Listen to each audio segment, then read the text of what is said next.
Voilà, bonjour à tous et on est vraiment heureux de se retrouver autour de la parole de Dieu pour ce culte. Croyons que le Seigneur est glorifié. Alors, je voudrais ce matin aussi saluer tous ceux qui nous suivent par YouTube.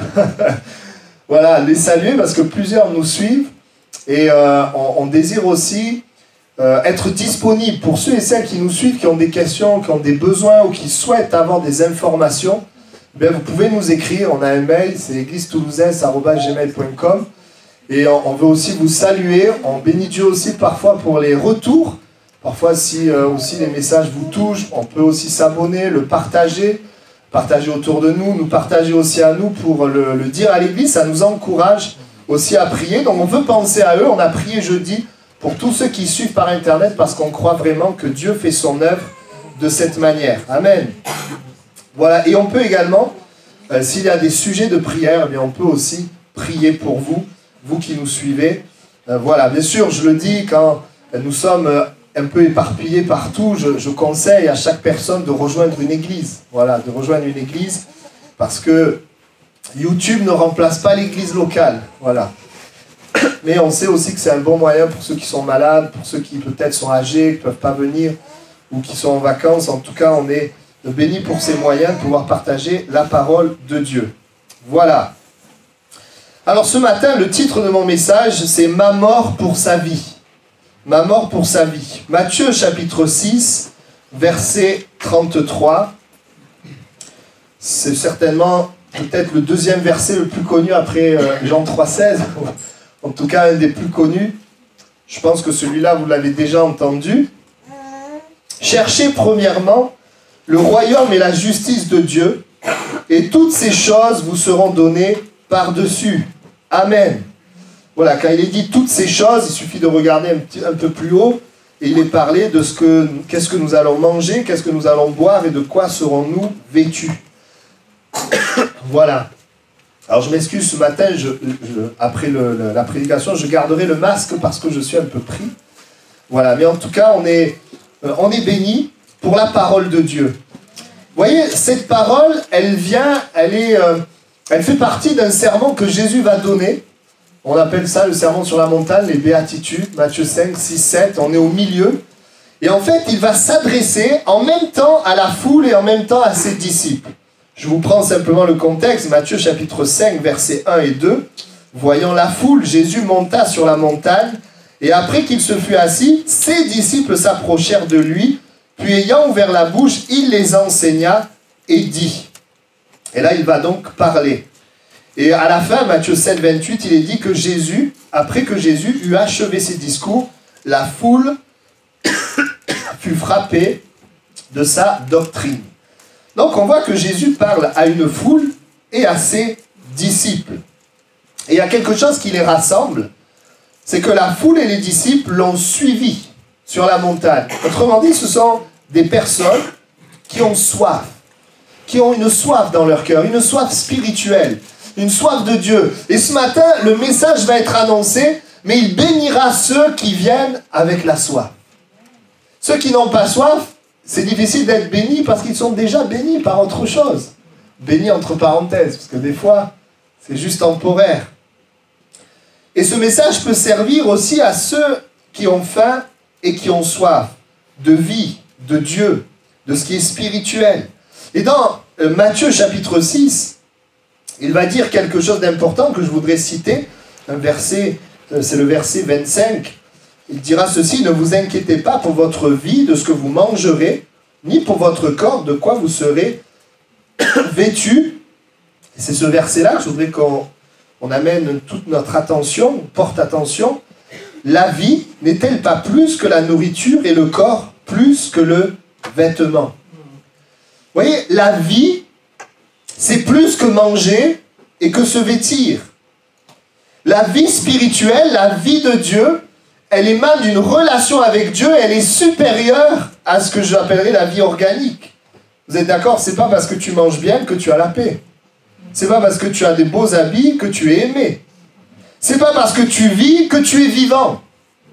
Et en réalité, en fait, pour préciser, c'est pas parce que tu vis physiquement que tu es vivant spirituellement.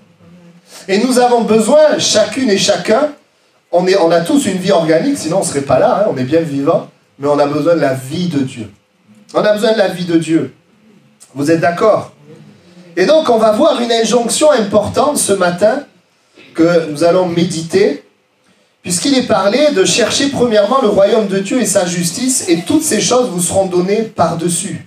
Il y a dans ce verset deux richesses. Il y a d'abord le royaume de Dieu, la vie avec Dieu, la vie de Dieu, et en même temps, Dieu qui prend soin de notre vie organique, j'allais dire, de nos besoins physiques, de nos besoins. Et quand on parle de nourriture, derrière ça, il y a pour nous besoin d'un travail, besoin de travailler, de gagner de l'argent, pouvoir vivre, etc. Et j'aimerais ce matin que nous méditions ce verset que nous connaissons bien. L'Écriture dit d'abord « chercher ». Il commence par chercher. Et j'aimerais vous dire que chercher, c'est pas quelque chose d'agréable. Chercher, c'est pas la même chose que prendre quelque chose. Prendre tes clés et chercher tes clés, c'est deux choses différentes. Prendre tes clés, c'est que tu sais où elles sont, tu arrives, tu les prends. Il n'y a pas d'attente, il n'y a pas de question, c'est rapide, je prends et c'est terminé. Chercher, c'est très désagréable parce qu'en fait, on ne sait pas où elles sont. Donc on cherche, on tâtonne, ça prend du temps. Ça nous amène même à réfléchir. Et la Bible nous dit de chercher le royaume de Dieu et sa justice. Pourquoi? Parce que le royaume de Dieu et sa justice, on ne peut pas les prendre comme ça par la vue, par nos sens. On ne peut pas les saisir comme ça. On ne peut pas le prendre, le capter. Alors il y a des gens qui disent, puisque je ne vois pas Dieu, il n'existe pas. Au moins c'est réglé, c'est vite fait. Oui, mais le problème c'est qu'on a été créé par Dieu et que sans Dieu, il y aura toujours un vide dans notre cœur. Et aussi, je dirais, la bonne nouvelle, c'est que si on cherche Dieu, eh bien on le trouve. Parce qu'il se laisse trouver. Vous savez, quand vous prenez vos clés, vous prenez quelque chose, vous avez un contrôle, vous savez où c'est, vous ne réfléchissez pas beaucoup, mais quand vous cherchez, vous ne contrôlez pas. Ben oui, parce que si on contrôlait, on ne chercherait pas. On cherche justement parce qu'on l'a perdu, parce qu'on ne sait pas où il est. On cherche, que ce soit nos clés ou n'importe quoi, et c'est vrai que, oui, beaucoup de personnes voudraient saisir Dieu tout de suite. On est dans une société où on a tout de suite. Donc les gens pensent qu'il suffit juste peut-être de faire quelque chose et puis Dieu doit se manifester. Mais la Bible nous enseigne à chercher. Et j'ai toujours vu quand des gens cherchent Dieu, ils trouvent Dieu. Parce que Dieu veut se laisser trouver par ceux qui le cherchent. Pourquoi on se retrouve à devoir chercher Dieu? Vous allez me dire, mais c'est quand même embêtant, ça serait tellement plus simple qu'il nous apparaisse. Ben c'est simple, vous savez qu'au début, si vous lisez l'Écriture dans Genèse, ce n'était pas comme ça. Adam et Ève n'avaient pas besoin de chercher Dieu. Ils étaient en relation avec Dieu. Ils lui parlaient. Ils avaient la joie, ils avaient la nourriture, ils n'avaient pas besoin de travailler. Ils vivaient quelque part le fait que Dieu leur donnait tout par-dessus. Ils ne cherchaient pas. Pourquoi alors nous, on doit chercher? Bien, c'est très simple. Ce qui a amené la séparation entre Dieu et l'homme, et ce qui a amené finalement l'homme à devoir maintenant chercher Dieu, c'est le problème du péché. C'est la chute. La chute de l'homme va le couper de Dieu, amener une mort spirituelle. Il va être séparé de Dieu. Et donc, cette réalité, elle est là. Le péché qui obscurcit notre vision. Le péché qui nous empêche de saisir Dieu, de capter sa voix. Alors Dieu va envoyer son Fils sur la terre, donner sa vie, pour que vous et moi, nous soyons réconciliés avec lui. Et donc Dieu va prévoir un moyen. Jésus, c'est celui qui te permet de trouver Dieu. Jésus. Mais voilà le problème. Parce que même si je vous dis c'est Jésus, alors c'est pas parce que je vous dis c'est Jésus qu'on trouve Dieu tout de suite. Le problème, c'est que le diable, il vient avec des mensonges, avec des séductions, avec toutes sortes de pensées pour nous éloigner du moyen que Dieu a prévu pour nous réconcilier avec lui. Le diable fera tout pour ternir l'image de Dieu, pour t'éloigner de Jésus, pour t'empêcher de prier Jésus, t'empêcher de croire en Jésus. Et il a des mensonges, il a des tentations, il a toutes sortes de flèches à son arc. Mais j'aimerais vous dire, même si le diable, il déballe, je dirais, il a toutes ses armes, si quelqu'un est déterminé à chercher Dieu, il le trouve. Et tous les hommes dans la Bible qui étaient là, Jésus était là, ils voulaient s'approcher de Jésus, et quand vous les voyez avec des obstacles, je pense à ces 4 hommes qui veulent amener leur ami près de Jésus, mais il y a trop de monde. Ils auraient pu se dire, bon, il y a trop de monde. Mais ils se disent, non, on va chercher un moyen. Puisque je ne peux pas aller vers Jésus, on ne peut pas y aller, on va réfléchir, on va chercher. Et quand on cherche, on trouve. Ils sont passés sur le toit. Ils ont descendu l'homme par le toit et ils ont reçu plus que ce qu'ils avaient demandé. Ils voulaient qu'il soit guéri. Il a été d'abord pardonné et ensuite guéri. Vous prenez l'aveugle Bartimée au bord du chemin, qui criait « Pitié de moi, fils de David !» Et les gens le font taire. Il dit « Tais-toi !» Il aurait pu écouter, puis se taire. Vous savez, quand vous voulez aller vers Jésus, il y aura des voix autour de vous qui diront « Tais-toi, arrête !» C'est des fous, c'est des sectes, ils veulent ton argent, toutes sortes de pensées. Mais il a crié plus fort « Aie pitié de moi !» parce qu'il avait un besoin dans son cœur. Et vous savez quoi? Jésus l'a entendu. Et Jésus a dit, faites-le venir. Alors il s'est levé d'un bond, il a laissé son manteau, il est allé vers Jésus, tout heureux, aveugle qu'il était. Et Jésus lui a dit, qu'est-ce que tu veux? Que je recouvre la vue. Et il a recouvert la vue. Vous savez, les actions de Jésus, elles ne sont pas liées à Dieu seul, elles sont liées à notre foi. Au fait que nous cherchons à nous approcher de lui, coûte que coûte. Je l'ai déjà dit, mais moi, quand je me suis approché de Dieu, étonnamment, c'était le seul moment de ma vie où tiens, des filles s'intéressaient à moi. Ça n'arrivait jamais, mais au moment où je me suis engagé, à ce moment-là, le diable a essayé par toutes sortes de moyens de me détourner. Mais je savais qu'il était la vie. Et c'est tellement important pour nous que nous sachions qu'on est dans un combat spirituel. Il y a un Dieu qui t'aime, il y a un Dieu qui a donné son Fils pour toi. Et si, eh bien, tu le cherches, tu t'approches de lui, au-delà de tous les raisonnements, au-delà de tout ce qui fait obstacle, au-delà de tout ce que tu peux ressentir, eh bien, Dieu te délivrera et Dieu te sauvera. Amen. La bonne nouvelle, c'est que quand Dieu nous invite à le chercher, il nous donne deux éléments qui permettent à notre recherche d'être fructueuse et de le trouver. Le premier élément, c'est sa parole. Il nous a donné sa parole pour qu'on puisse le trouver. Et le deuxième élément, c'est un cœur humble. Lorsqu'il y a ces deux éléments, lorsque mon cœur est humble et que je m'approche de la parole de Dieu, je peux trouver Dieu. Tu peux trouver Dieu. S'il y a la parole mais qu'il n'y a pas un cœur humble, tu ne peux pas le trouver. Et si tu as un cœur humble mais que tu n'as pas la parole de Dieu, tu ne peux pas le trouver. Mais si tu as ces deux éléments, alors tu peux le trouver. L'homme ne sera jamais comblé par les séductions du diable et ses mensonges. C'est pour ça que plusieurs cherchent Dieu. Plusieurs cherchent Dieu. Parce qu'on n'est pas comblé dans notre cœur. Parce qu'on n'a pas d'assurance face à la mort. Le diable, vous savez ce qu'il essaye de faire? Il essaye de tordre la Bible, de tordre la parole, de la détruire. Il a essayé de la détruire. Il essaie de créer d'autres religions pour que l'homme soit perdu et ne trouve pas la vérité.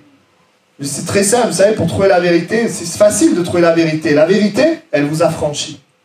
Quand ce n'est pas la vérité, ça ne vous libère pas. Mais quand c'est la vérité, ça vous libère. C'est pour ça que je peux parler avec assurance. Parce que je sais que Jésus m'a libéré. De mes chaînes, de mes problèmes, de mes combats. La vie de Dieu, elle est supérieure à la vie physique que nous menons sur terre. Et donc l'Écriture nous invite à chercher. C'était beau de voir pendant cette crise de Covid, qui n'est d'ailleurs pas terminée, de voir beaucoup de personnes chercher Dieu. Parce que les personnes se sont rendues compte, beaucoup de personnes quand même, il y a des gens, ils ne réfléchissent pas, ils travaillent, et puis ils vont se coucher, ils mangent, ils travaillent, et puis ils continuent, métro, boulot, dodo. Ils continuent comme ça jusqu'à un jour où, tiens, ils se posent des vraies questions. Où je vais aller après la mort? À quoi ça sert ce que je fais? Est-ce qu'il y a un but à ma vie? Et il y a des gens, au travers de cette crise, ils se sont posés de vraies questions. Mais pourquoi je vis? Pourquoi alors, comme je pense à Carole, pourquoi alors que j'ai tout, j'ai toujours un vide dans mon cœur? Ou pourquoi les choses ne fonctionnent pas? Pourquoi j'ai peur de la mort? Toutes sortes de questions. Pourquoi j'ai pas la paix? Et les gens commencent à se poser des questions et commencent à chercher. Et quand on cherche, alors peut-être on tâtonne, parfois on ne cherche pas au bon endroit, ça c'est vrai. Hein. C'est parce que le diable, c'est un diable qui veut aussi manipuler, contrôler. Mais Jésus ne vous contrôlera jamais, il ne vous manipulera jamais. Jésus nous laisse le choix. La parole nous le présente comme le prince de la paix, comme celui qui nous aime et qui veut nous sauver. Et donc c'était beau de voir des hommes et des femmes trouver Dieu, chercher Dieu. Et très souvent à cause de souffrances, à cause de problèmes intérieurs, parfois le malaise. Je pense, lorsque j'étais à la convention, une dame qui m'a appelé, qui nous suit par Internet. D'ailleurs, je la salue si elle nous regarde.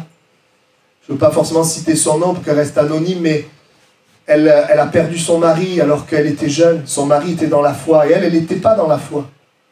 Et elle a commencé à chercher Dieu. Et elle m'appelait justement pour que je puisse l'aider dans cette recherche. Elle me disait que les messages lui faisaient du bien. Et elle cherchait Dieu. Alors bien sûr, je l'ai invitée à aller dans une église, à suivre aussi des cours, et puis je lui ai parlé de la parole, du Saint-Esprit. Et j'étais tellement content de voir le Seigneur agir dans sa vie. Moi, je ne la connais pas. Mais parce que cette femme cherche, Dieu se laisse trouver. Et il y a des multitudes de gens, et peut-être tu es là ce matin et c'est ton cas. Amen. Voyez, on veut tous que Dieu nous donne les choses par-dessus. Amen. On veut tous que Dieu fasse de nos vies des vies utiles et qui comble nos besoins. Amen. Mais ça commence par chercher. Vous entendez? Ça commence par chercher. Si tu ne cherches pas, tu ne trouveras pas. Si tu ne cherches pas le royaume de Dieu, tu ne trouveras pas le royaume de Dieu. Mais si tu le cherches, tu vas le trouver. Et les trésors de la parole de Jésus qu'il était en train de donner étaient pour ceux qui l'avaient suivi sur la montagne. Est-ce que Jésus voulait donner ce trésor qu'à ces personnes? Non, il aurait voulu donner à tout le monde, mais c'est seulement ceux qui avaient soif qui ont pu entendre et qui ont pu recevoir. Ensuite, l'Écriture dit « chercher » et il nous est précisé « premièrement ».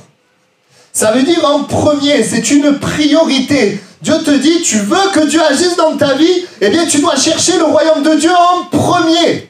Premièrement, avant tout, mettre ton cœur, ton temps, ton énergie. Premier, ça veut dire que c'est important. Et j'aimerais rappeler ce matin que oui, il n'y a rien de plus important que l'éternité. Il n'y a rien de plus important que la réalité de Dieu dans nos vies. Et je fais une parenthèse, la réalité de Dieu, ce n'est pas la religion. Ce n'est pas l'effort de l'homme pour atteindre Dieu. Non, la réalité de Dieu, c'est Dieu qui agit dans la vie des hommes. Et je voudrais vous dire, on ne cherche pas de la même manière une vis que les clés de voiture. Une vis, tu vas chercher 5 minutes, si tu ne la trouves pas, c'est pas grave. Tu pourras en acheter une rapidement, c'est pas quelque chose de... Par contre, tes clés de voiture, tu as intérêt à les trouver, sinon tu ne peux plus te déplacer. Il y a des choses, on les cherche, c'est important, et il y a des choses, on les cherche, c'est moins important. Dieu nous dit... Cherche mon royaume comme quelque chose qui est le plus important. Et en fait, c'est le plus important parce que c'est ça qui nous sauve, c'est ça qui peut reconstruire ta vie, ta famille, les relations autour de toi. Il n'y a rien de plus important. Il est le Créateur, il est le vrai Dieu. Imaginez si, pour ceux qui ont des médicaments, et sans les médicaments, il y a tout qui se détraque, et que tu perds ton médicament. Ah ben tu vas le chercher et tu te dis, il faut vraiment que je le trouve, parce que si je ne le trouve pas, je peux aller faire un séjour à l'hôpital. Il y a des choses, on les cherche, on n'a pas le choix, il faut qu'on le trouve. Si tu cherches Dieu comme ça, mais je te garantis que tu vas le trouver. Mais le problème, c'est que le diable, il a tellement d'occupations, il y a tellement de choses qu'on peut voir, et qui finalement viennent voler notre temps, notre cœur, notre désir de le chercher. Alors vous savez ce qu'on fait quand on est des êtres créés par Dieu? On regarde plein de choses. Sur le moment, ça nous occupe et quand c'est terminé, il y a toujours ce vide. Oui, le Seigneur nous dit chercher premièrement. Ensuite, premièrement quoi? Le royaume de Dieu. Il est dit de chercher quoi? Le royaume de Dieu. C'est quoi le royaume de Dieu? Le royaume de Dieu, d'abord, c'est un roi, c'est Dieu. C'est un règne, c'est son règne, c'est l'endroit où Dieu règne. Le royaume de Dieu, c'est sa volonté, c'est sa parole, c'est ses directives, c'est ses richesses, c'est la vie spirituelle. Le royaume de Dieu, c'est pas seulement le ciel. Le royaume de Dieu, c'est tout ce qui en fait concerne la présence de Dieu. Parce que Dieu, il n'est pas qu'au ciel, il est sur la terre. Et le royaume de Dieu, on peut le vivre en nous. C'est pour ça que nos temps, là, c'est des temps spéciaux. Parce que c'est des temps où Dieu est présent et agit dans les cœurs. Si c'était que des discours, l'Église ne pourrait pas grandir. Mais l'Église grandit parce qu'il y a un Dieu vivant qui agit. Et Dieu veut établir son règne. Il désire que dans ta vie, il soit le roi. Que sa volonté se fasse. Que ses directives, tu lui fasses confiance. Que tu vives aussi toutes ses richesses. Le royaume de Dieu, c'est une manière de vivre. C'est une manière de vivre qui correspond à la pensée de Dieu. C'est une manière de vivre qui est loin de la vie du péché. C'est une manière de vivre qui est sainte. Trouver le royaume de Dieu, vous savez ce que c'est? C'est quitter le royaume des ténèbres. On ne peut pas, finalement, quand on cherche le royaume de Dieu, à un moment donné, si on le trouve, on doit quitter le royaume des ténèbres. Et le royaume des ténèbres, c'est le péché, c'est la mort. Et chercher le royaume de Dieu, c'est quitter les choses des ténèbres pour aller vers ce qui correspond à Dieu. L'amour, la paix, la joie, la bonté, la patience, la sainteté, la fidélité. Le royaume de Dieu, c'est que Dieu vient régner. Beaucoup de gens voudraient que Dieu leur donne des choses, mais ils ne veulent pas qu'il règne sur eux. Et des fois, nous avons besoin de comprendre que si nous voulons voir notre vie être utile et le Seigneur aussi répondre à nos besoins, eh bien nous avons besoin de chercher le royaume de Dieu, autrement dit, mettre en pratique ce que toi, Seigneur, tu veux pour ma vie.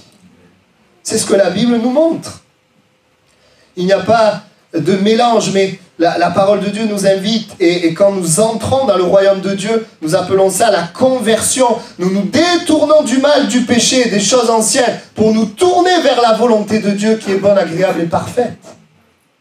Alors, oui, croire que Dieu répond à une prière, c'est une chose. Nous séparer du péché, c'est autre chose.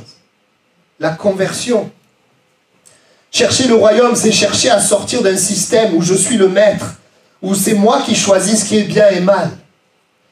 Et entrer dans le royaume, c'est décider que lui est le maître, et c'est lui qui détermine ce qui est bien et ce qui est mal, et c'est moi qui me conforme à lui. Ça, c'est entrer dans le royaume. Et je ne suis pas là pour prêcher les choses qui font plaisir aux gens. Je suis là pour prêcher la parole de Dieu, parce que c'est la parole de Dieu qui nous libère. Et la parole de Dieu, elle nous montre un amour immense, mais c'est une parole incisive. Comme je dis souvent, Dieu nous aime et il nous accepte tel qu'on est, mais il nous aime trop pour nous laisser pareil. Il veut nous changer. Et ça, c'est important. Vous savez, s'il n'y a pas, finalement, si nous nous approchons de Dieu sans finalement chercher son royaume, sans vouloir son règne, nous nous trompons nous-mêmes. Et nous avons ce que j'appelle une fausse paix, une fausse sécurité. La paix véritable, l'assurance véritable, elle vient quand tu te conformes à sa volonté. Et des fois, il est vrai, le péché est résistant. Vous savez, des fois, on veut de Dieu, puis le péché est là, il résiste. Eh bien, chercher, c'est aller vers Jésus jusqu'à la victoire. Dieu ne te condamnera jamais. Il veut te délivrer, il veut t'aider. Et qui ici pourrait dire, moi, je me suis sorti de tout sans problème? Ben, pas moi. Moi, j'ai eu des problèmes. Il y a eu des choses qui ne sont pas parties comme ça, mais j'ai cherché le règne de Dieu, le royaume de Dieu. Je n'ai pas accepté dans mon cœur de faire un compromis, un peu de Dieu et un peu de ma vie passée. Ça, c'est pas le royaume de Dieu. Ça, c'est les œuvres du diable, le compromis. Et j'aimerais le rappeler ce matin. Dieu nous donne donc une nouvelle manière de vivre, de nouveaux moyens. C'est pas par des lois, je ne vis pas par des lois. La vie chrétienne, c'est pas de respecter des lois, sinon on n'y arriverait jamais. C'est pas non plus des efforts humains. La vie chrétienne, c'est la personne de Christ qui vient habiter en moi et qui vient vivre au travers de moi. C'est ça la vie chrétienne. Et je crois dans ce que dit sa parole et ce que sa parole déclare de moi. Et cette parole, elle agit en moi, au travers de moi. Par la foi, je suis en lui. Et je vis par lui, et c'est lui qui me permet de ne jamais mentir. C'est lui qui me permet d'avoir une vie sexuelle dans la volonté de Dieu. C'est lui qui me permet eh bien, de ne pas tromper les gens, de ne pas critiquer les gens. C'est lui qui me permet d'aimer, de secourir, d'aider. C'est lui qui me permet de dire la vérité, au lieu de flatter les gens. C'est lui en moi. C'est une nature, une nouvelle nature. Et je prie que dans ce lieu, il y ait des véritables conversions. Des hommes et des femmes qui se tournent entièrement vers le royaume de Dieu. Nous en avons tant besoin. Vous savez, il y a un but qui est différent du but que nous avions avant de connaître Dieu. Le but, chercher le royaume de Dieu, le but du royaume, c'est la gloire du roi. Le but du royaume, pour nous, c'est de ressembler à Jésus, c'est de vivre pour Jésus, de servir Jésus. C'est un nouveau but, aimer Dieu, aimer notre prochain. Vous savez, avant de chercher le royaume, quel était notre but? Quel est notre but? Je vais vous le dire. Notre but, c'est nous-mêmes. C'est notre épanouissement. C'est nous-mêmes, notre orgueil, nos convoitises, nos désirs.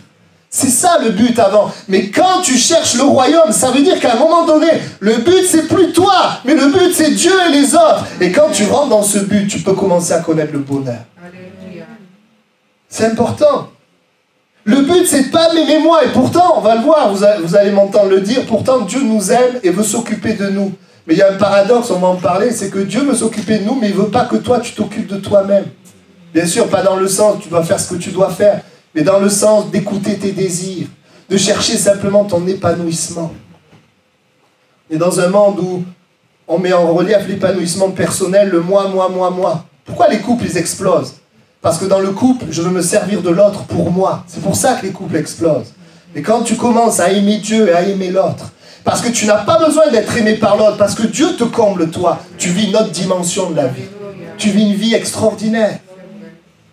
C'est une clé.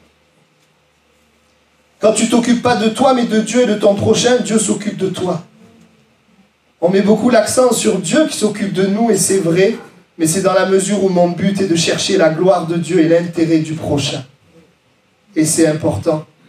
Et voyez-vous, chercher à aimer notre prochain, sans avoir été régénéré, c'est impossible, parce qu'il y a le problème de la chair, nous sommes égoïstes. Nous cherchons par nature notre propre bien, et cela amène la mort. La Bible dit la convoitise engendre le péché, le péché, la mort. Et beaucoup d'entre nous, nous souffrons dans nos vies. Parce que nous souffrons, parce que justement nous ne sommes pas morts. C'est pour ça que le titre du message, c'est « Ma mort » pour que sa vie, elle vienne. Il y a besoin de mourir dans notre vie. Il y a besoin de mourir, bien sûr, pas physiquement, mais mourir à mes désirs, à mes envies, à ce que je veux moi, à mon épanouissement, à prendre soin de moi pour laisser Dieu le faire. Et moi, eh bien, tout simplement me concentrer sur lui. L'aimer lui, croire en lui, lui faire confiance afin que sa vie, elle coule. Afin que sa vie, elle coule. Et dans l'esprit, c'est possible. Chercher le royaume de Dieu, aimer Dieu, aimer son prochain. Oui, le royaume, c'est une manière de vivre, c'est des moyens, c'est un but. Le royaume, c'est des richesses.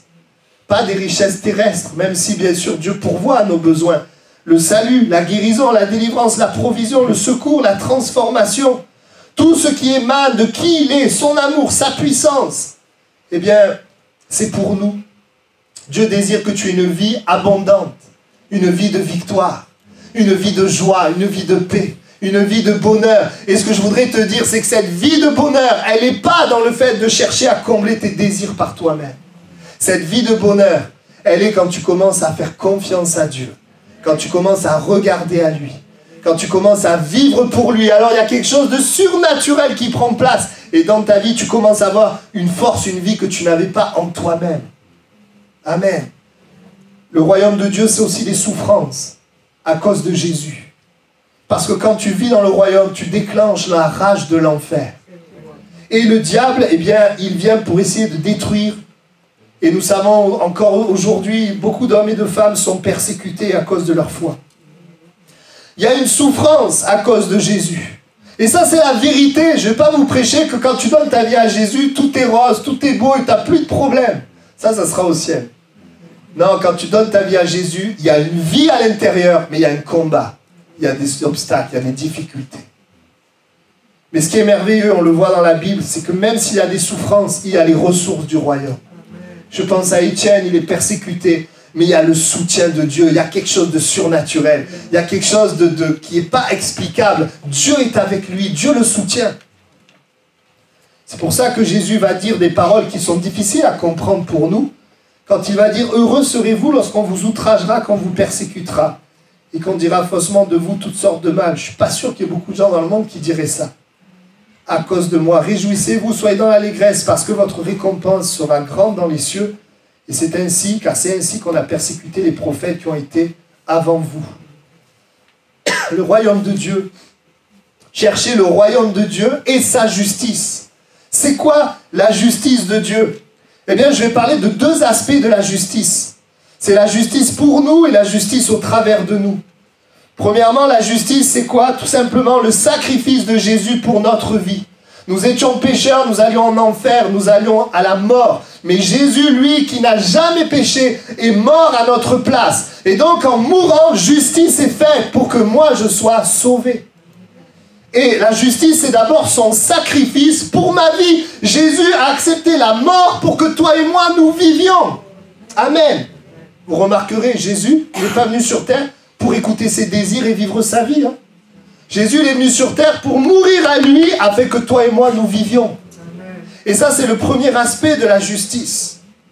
La mort de Jésus à la place de moi, de toi. Et c'est cette justice qui permet la vie. Proverbe 12, 28, Proverbe 21, 21. La justice amène la vie. Ça, c'est le premier aspect de la justice. Son sacrifice pour ma vie. Et le deuxième aspect, c'est mon sacrifice pour la vie des autres. La Bible parle de pratiquer la justice. La Bible parle de faire du bien autour de nous, de prendre soin de ceux qui sont autour de nous. Paul dira ceci, la mort agit en nous et la vie agit en vous. Et ça, c'est l'évangile réel. C'est l'évangile que peut-être beaucoup ne veulent pas entendre. Mais ça, c'est l'évangile. C'est qu'il meurt pour que je vive et moi je meurs pour que les autres vivent.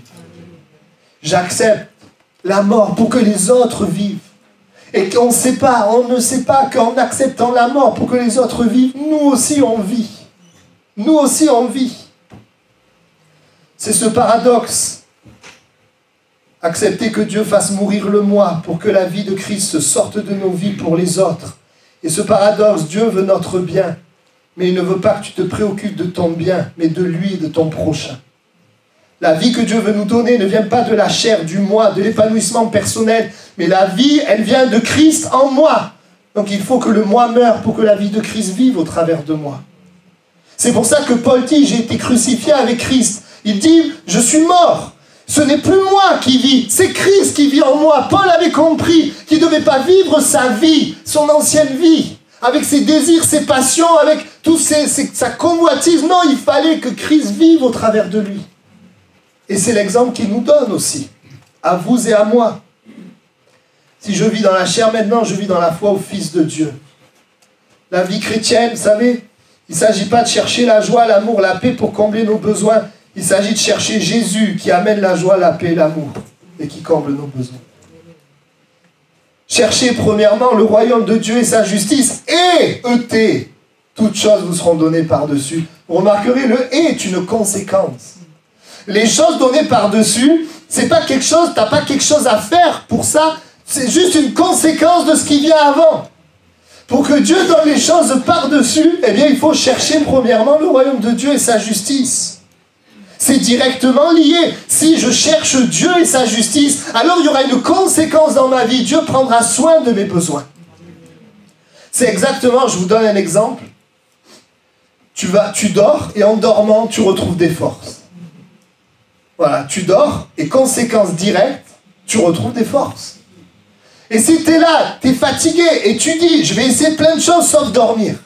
Tu peux te muscler, tu peux faire tout ce que tu veux, tu ne retrouveras pas les forces. Parce que tu as besoin de dormir pour retrouver des forces. Tu cherches le royaume de Dieu et sa justice, et toutes choses te seront données par-dessus. C'est une conséquence. Amen. Il y en a qui sont là, ils voudraient que Dieu les comble, alors on essaye plein de choses. On prend autorité, on essaie de manipuler les autres, on cherche peut-être à payer quelque chose, on essaye toutes sortes de choses pour que Dieu agisse. Mais cherche premièrement le royaume de Dieu et sa justice. Et Dieu agit. Amen. Et toutes ces choses, la vie organique, les besoins physiques, le manger, le boire, se vêtir, il parle aussi des inquiétudes, ce qui nous inquiète, qui est lié à cette vie. Nos besoins affectifs, besoins du cœur, tout ça nous seront donnés par-dessus. Vous voyez, il y a dans ce verset une dimension de foi. Les gens voudraient recevoir de Dieu sans faire confiance en Dieu. J'aimerais vous dire, la foi, c'est la porte entre la terre et le ciel. Il y a besoin de faire confiance en Jésus pour vivre les choses. Les gens qui disent « je ne crois que ce que je vois ne verront jamais rien ». Mais ceux qui décident de chercher Dieu verront Dieu. Amen. Toutes ces choses seront données, vous seront données. Dieu va permettre par toutes sortes de moyens que les besoins soient comblés. Il peut agir directement dans ton cœur. Cette nuit, j'ai une jeune qui m'a écrit. Elle venait me voir, j'essaie de la conseiller. Elle a un problème, une souffrance. Elle m'a écrit « David, ça y est, c'est fait, le Seigneur m'a libéré. » Ne me demandez pas comment, j'en sais rien, mais Dieu est vivant. Amen. Et moi, je l'ai conseillé, j'ai tout fait, mais je ne peux pas, moi, faire quelque chose, mais Dieu est tout puissant. Et elle a fait, par contre, ce que je lui ai dit, de chercher Dieu, de le déposer à Dieu. Et Dieu est intervenu. Alléluia. Ils vous seront donnés par des gens, par une ouverture, que tu ne pourrais pas soupçonner, mais combien de fois j'ai vu à l'étude du salut des personnes qui mettent leur vie en règle avec Dieu et des portes s'ouvrent comme si il y avait un lien. Ben oui, il y a un lien. Les portes s'ouvrent, les choses se débloquent. Moi, quand je me suis tourné vers Dieu, j'ai été spectateur de ce que Dieu faisait. C'est-à-dire que j'en revenais pas. Il y avait quelque chose qui était là, qui agissait. Ce n'était pas quelque chose, c'était quelqu'un. Il nous aide, mais ça, tu ne peux le vivre que si tu cherches le royaume de Dieu et sa justice. Et vous seront donnés par-dessus, ça veut dire en plus de quoi? En plus du royaume de Dieu, du salut, de la guérison, de la transformation. Il veut te donner ce dont tu as besoin. Je l'ai tellement vu à Salon, à Toulouse. Les personnes qui cherchent Dieu. Et on le voit aussi avec l'amour que nous avons pour la vie de l'Église. Alors, ce n'est pas le but de venir à l'Église religieusement comme une obligation, mais parce qu'on a soif de Dieu, eh bien on s'approche des moyens que Dieu a donnés, l'Église, la parole, la prière, et on veut toucher Dieu. Mais j'ai vu à chaque fois les gens qui vraiment cherchent Dieu.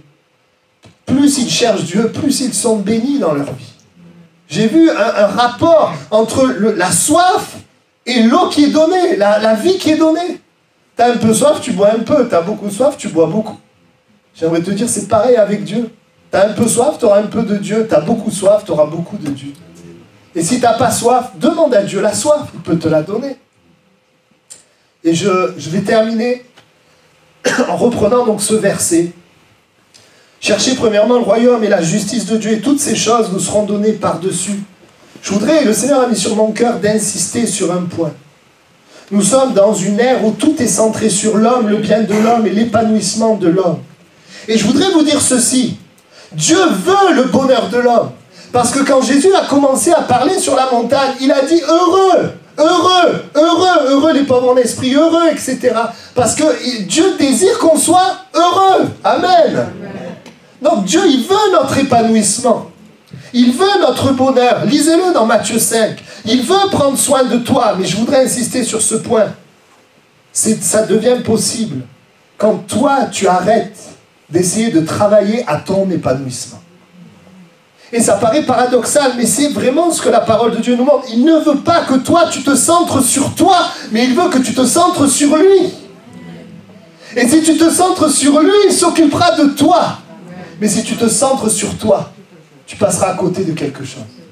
Et Dieu a mis cette parole sur mon cœur, parce que plusieurs sont là. Écoutez bien, écoutez bien. Plusieurs demandent à Dieu d'aider et ça ne fonctionne pas.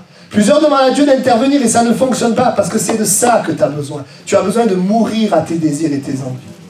Tu as besoin d'accepter qu'en Christ, tu es mort à ces choses et tu es vivant pour autre chose. C'est de ça que tu as besoin et c'est ça qui amènera la réponse à tes prières.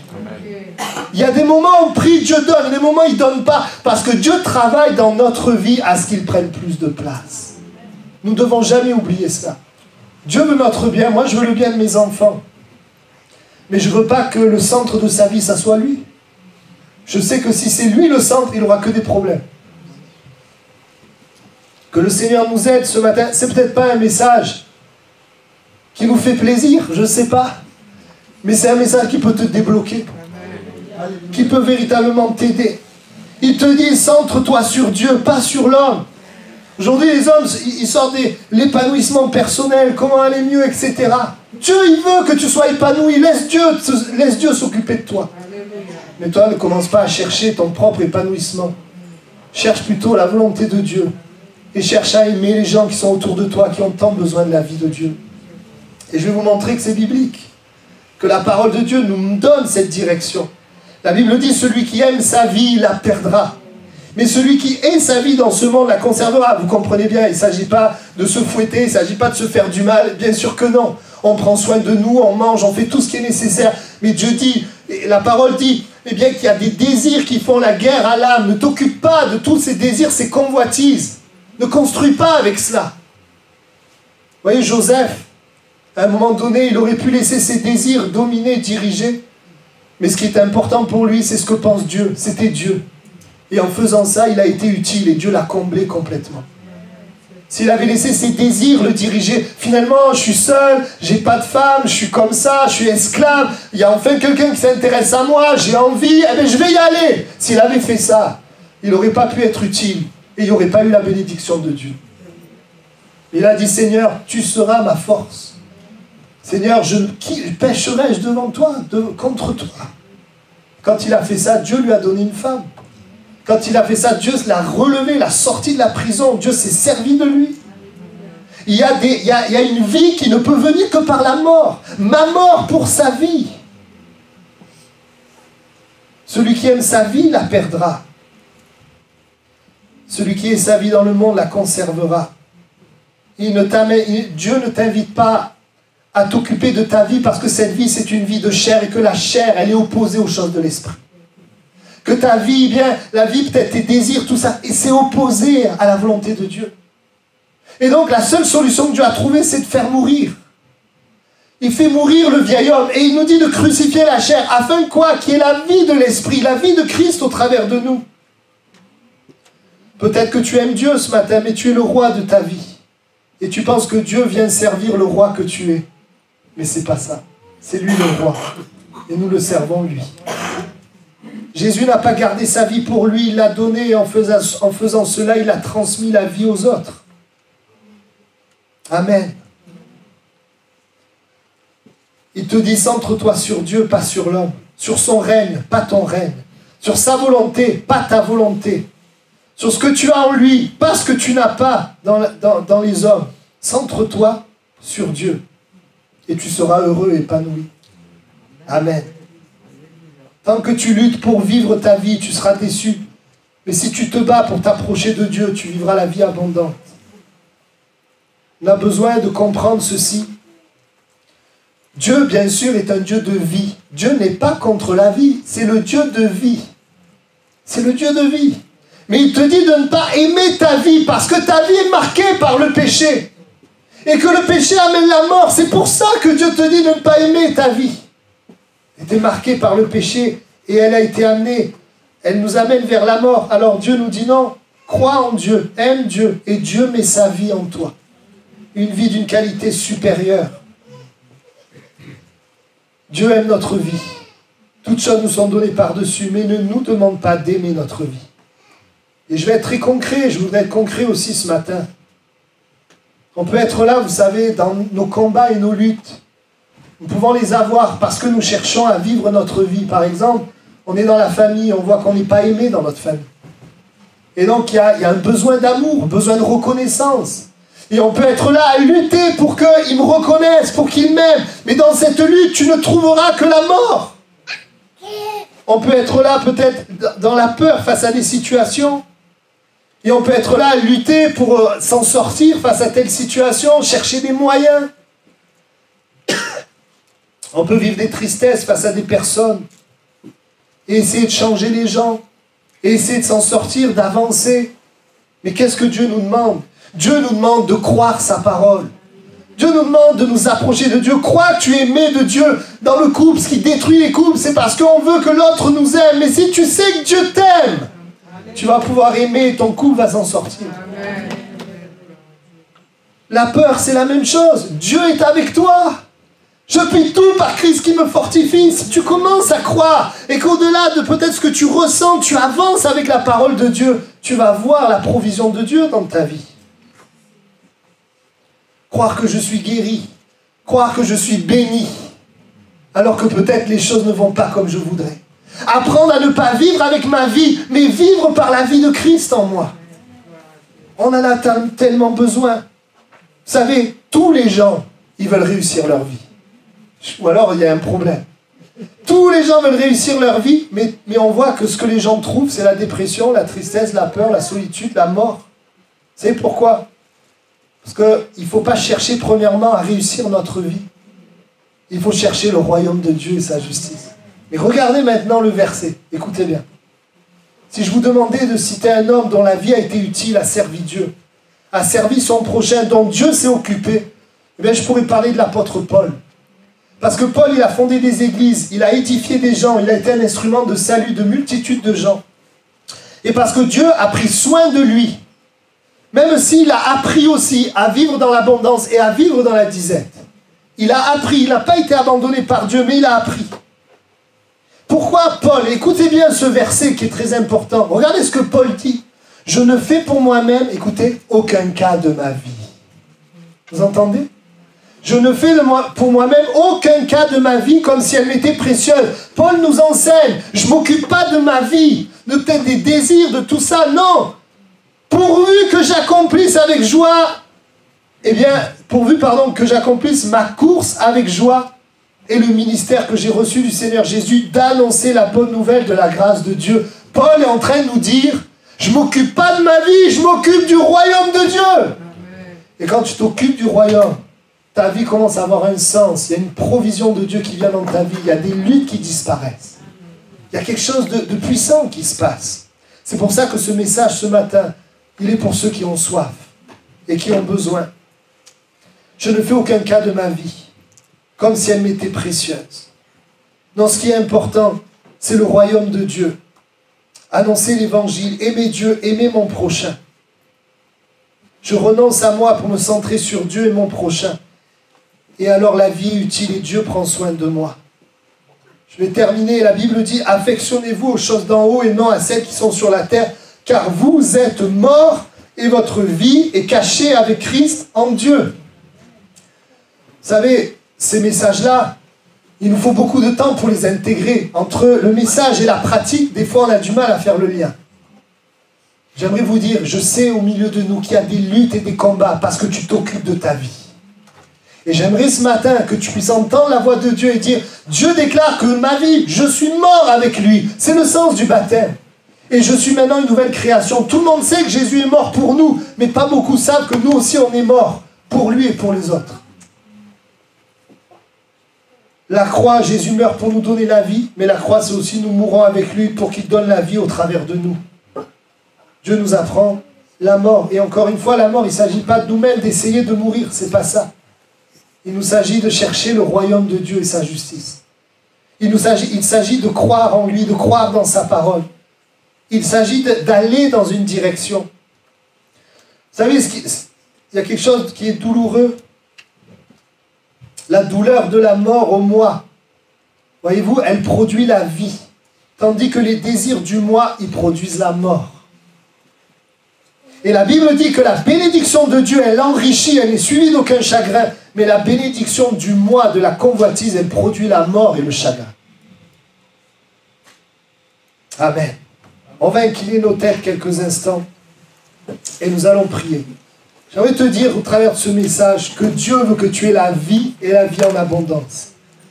Mais que cette vie-là, c'est la vie de Christ. Ce n'est pas la vie que tu mènes. Ce n'est pas tes propres désirs, tes propres choix. C'est la vie de l'Esprit. L'Esprit qui vient habiter en toi et qui agit au travers de la parole de Dieu, qui te conduit, qui t'aide, qui te secoue. Et voici la direction que Dieu te donne. Il te dit, cherche en premier le royaume de Dieu et sa justice. Voilà ta part. Et toutes ces choses te seront données par-dessus. Voilà sa part. Concrètement, cherche à connaître Dieu. Cherche à connaître Dieu. Accepte dans ton cœur sa parole. Agis selon ce que tu lis, selon ce que tu saisis, ce que tu comprends. Tellement de gens disent, je lis la Bible, je ne comprends rien. Mais concentre-toi sur ce que tu comprends. Et commence à agir selon ce que tu comprends.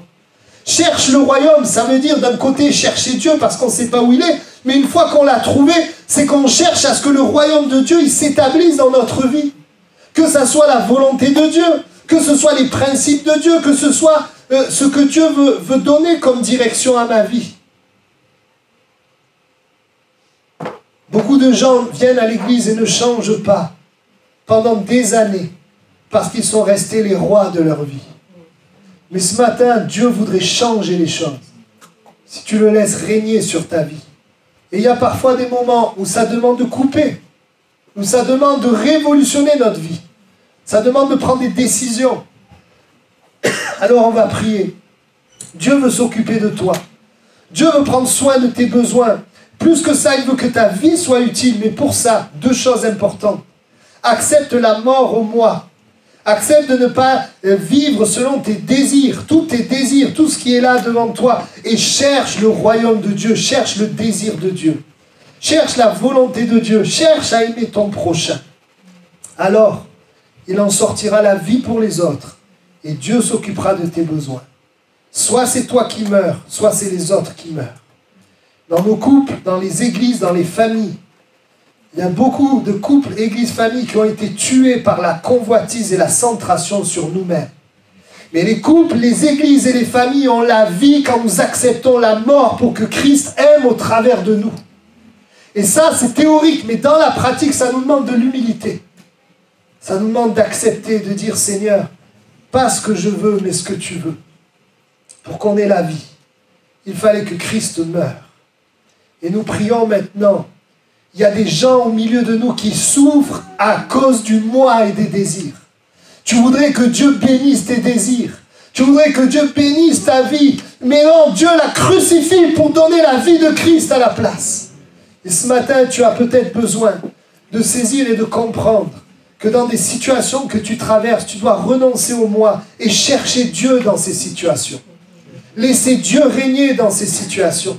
Le Saint-Esprit, vous savez, il parle à notre cœur, mais il y a une autre voix qui s'élève, la voix du diable qui fait taire cette voix de l'Esprit. Pour nous dire, non, c'est ton intelligence, c'est toi, tu peux vivre avec Jésus en faisant ça, en étant comme ça, c'est pas grave, il n'y a pas de problème. Mais la voix de l'Esprit, elle s'élève en nous pour dire, non, il faut une révolution, il faut une conversion, il faut un changement. Et tant qu'il n'y a pas ça, il n'y a pas une véritable paix, il n'y a pas un véritable salut, il n'y a pas le royaume de Dieu. Il y a juste des informations sur le royaume, mais il n'y a pas le royaume. Alors si ce matin quelqu'un, et je suis conscient peut-être, c'est peut-être pas la majorité, mais si quelqu'un ce matin dit, Seigneur, je veux voir Dieu dans ma vie, je veux m'occuper de toi et te servir toi. Je veux croire dans ta parole. Je veux laisser ta vie me combler. Je veux pas m'occuper de ma vie, Seigneur. Je crois que tu me donnes une nouvelle vie. Alors je te demanderai juste de lever la main. Je voudrais prier pour toi. Afin que tu puisses faire mourir. Ouais, je vous vois. Vous pouvez la baisser. Et afin que toi, tu puisses amener la vie. Ma mort pour sa vie. Parce qu'il y a eu sa mort pour ma vie. Alors prions le Seigneur maintenant. Et vous qui avez levé la main, je voudrais que vous gardiez deux choses ce matin. Deux choses. La première, c'est que je n'aille pas dans le sens de mon propre épanouissement et de mes désirs. La première, c'est ne cherche pas à agir et à laisser tes désirs diriger tes paroles et tes actions. Et la deuxième, c'est cours vers Dieu et fais-lui confiance. Fais-lui confiance, même si tu n'as pas d'emprise. Fais-lui confiance et tu vas vivre un miracle. Persévère dans ses voies. Certains, peut-être, dans leur couple, ça ne va pas. Parce qu'il y a besoin, et dans le couple, c'est ça la difficulté. Pour qu'on soit heureux, il faut que les deux soient dans cette attitude. Mais j'aimerais vous dire ceci. Même si les deux ne le sont pas, nous pouvons nous-mêmes avoir comme source Dieu et pouvoir aimer, même si en retour, nous n'avons pas l'amour que nous pourrions avoir. C'est possible. Seigneur, ensemble, nous te prions ce matin pour que nous puissions chercher en premier le royaume de Dieu et sa justice, afin que le royaume se manifeste et toutes les choses par-dessus et aussi. Je te prie pour tous ceux et celles qui souffrent et qui ont besoin, Seigneur, d'une véritable conversion, qui ont besoin de chercher en premier le royaume, qui ont besoin de laisser le royaume prendre place en eux, qui ont besoin de laisser Jésus faire le ménage dans leur vie, enlever ce qui est des ténèbres. Je te prie qu'ils puissent accepter ce matin la voix du Saint-Esprit, qui veut enlever ce qui fait mal pour amener la vie.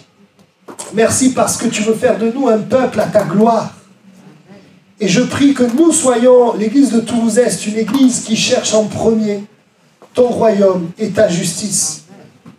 Nous ne voulons pas nous centrer sur l'homme, nous voulons nous centrer sur Dieu, et nous savons que Dieu prend soin de l'homme. Et nous te bénissons pour cela. Aide-nous dans ce paradoxe, Seigneur, à ne pas nous occuper de notre vie, de la chair, qui amène la mort, mais aide-nous à nous occuper des choses de l'esprit qui amènent la vie. Merci, tu parles d'une manière ou d'une autre, aux uns et aux autres. Merci pour l'œuvre qui continue cette semaine. Bénis nos relations fraternelles dans l'Église, que nous puissions vivre cela au milieu de nous. Bénis, Seigneur, aussi dans nos familles. Aide-nous, Seigneur, à vivre ces choses dans nos familles. Que, Seigneur, nous croyons qu'en toi nous avons tout, plutôt que de chercher à combler les manques de notre âme. Merci, Seigneur. Amen. Amen.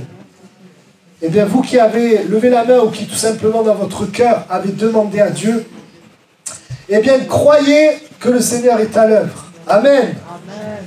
Voilà, nous sommes bénis, vous savez, parce que nous avons la possibilité sur la terre de vivre la vie de Dieu. Et ça, c'est extraordinaire. Amen. Voilà, notre réunion prend fin.